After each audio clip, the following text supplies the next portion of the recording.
Hi, welcome to Gowramma Gumagumalu. అందరూ బాగున్నారా? నేను ఈరోజు పుల్లట్లు చూపిస్తున్నాను. దానికి 1 కప్పు బియ్యం, 2 కప్పుల పుల్ల మజ్జిగ, 2 టీ స్పూన్లు మెంతులు, 1 టీ స్పూన్ జీలకర్ర, మీడియం సైజు ఉల్లిపాయ, 2 పచ్చిమిర్చి, 1 టేబుల్ స్పూన్ అటుకులు, సరిపడ ఉప్పు, కొంచెం తినే సోడా తీసుకున్నాను. ముందు బియ్యం మెంతులు శుభ్రంగా కడిగి పుల్ల మజ్జిగలో 3-4 గంటలు నాననివ్వాలి. ఇప్పుడు బియ్యంలో అటుకులు శుభ్రం చేసుకుని అవి కూడా వేసి ఉప్పు వేసుకుని మిక్సీలో బాగా మెత్తగా రుబ్బి పెట్టుకోవాలి. దీన్ని ఫ్రిడ్జ్లో పెట్టకుండా బయటే పులవనివ్వాలి. 5 గంటల సేపు ఉంటే పిండి బాగా పులుస్తుంది. ఇప్పుడు 5 గంటలు బయట ఉంచిన తర్వాత పిండి ఇలా ఉంది. ఇప్పుడు ఇందులో ఉల్లిపాయ, పచ్చిమిర్చి, జీలకర్ర, తినే సోడా అన్నీ వేసుకుని ఇప్పుడు దీనితో అట్లు వేసుకుందాం. ఇప్పుడు పెనం వేడెక్కిన తర్వాత కొంచెం ఆయిల్ వేసుకుని అందులో 2-3 గరిటెలకి అట్ల పిండి వేసుకుని మూత పెట్టాలి. సిమ్లో పెట్టి అట్టు మీద చిల్లులు పడే వరకు కాలనిస్తే అట్టు టేస్ట్ బాగుంటుంది.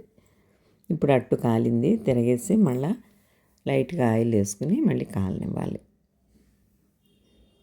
పుల్లట్లోకి ఈ ఉల్లిపాయ టమాటా పచ్చడి చాలా బాగుంటుంది.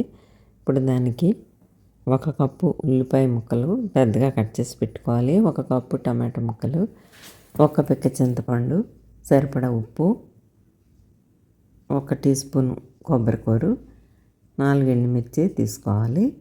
పోపుకి మినపప్పు, ఆవాలు, ఎండుమిర్చి, కరివేపాకు తీసుకోవాలి. ముందు ఉల్లిపాయ మగ్గనిద్దాం. ముందుగా కడాయిలో కొంచెం నూనె వేసుకుని ఉల్లిపాయ, ఎండుమిర్చి వేయాలి. ఉల్లిపాయ సగం ఉడికిన తర్వాత టమాటా ముక్కలు వేసుకోవాలి. అందులోనే కొంచెం చింతపండు, ఉప్పు కూడా వేసి టమాటాతో పాటు మగ్గనివ్వాలి. టమాటా, ఉల్లిపాయ అన్నీ కలిసి మగ్గిన తర్వాత స్టవ్ ఆఫ్ చేసుకుని అందులో కొబ్బరికాయ వేసుకుని చల్లారిన తర్వాత పోపు వేసుకోవాలి.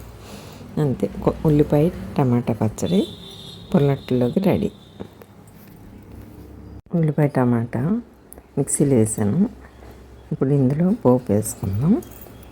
ఉల్లిపాయ టమాటా పచ్చడి రెడీ అయింది. ఇప్పుడు ఇది పుల్లట్లో వేద్దాం. పుల్లట్లు ఉల్లిపాయ టమాటా పచ్చడి రెడీ అయింది. నచ్చితే like, share and subscribe. Thank you.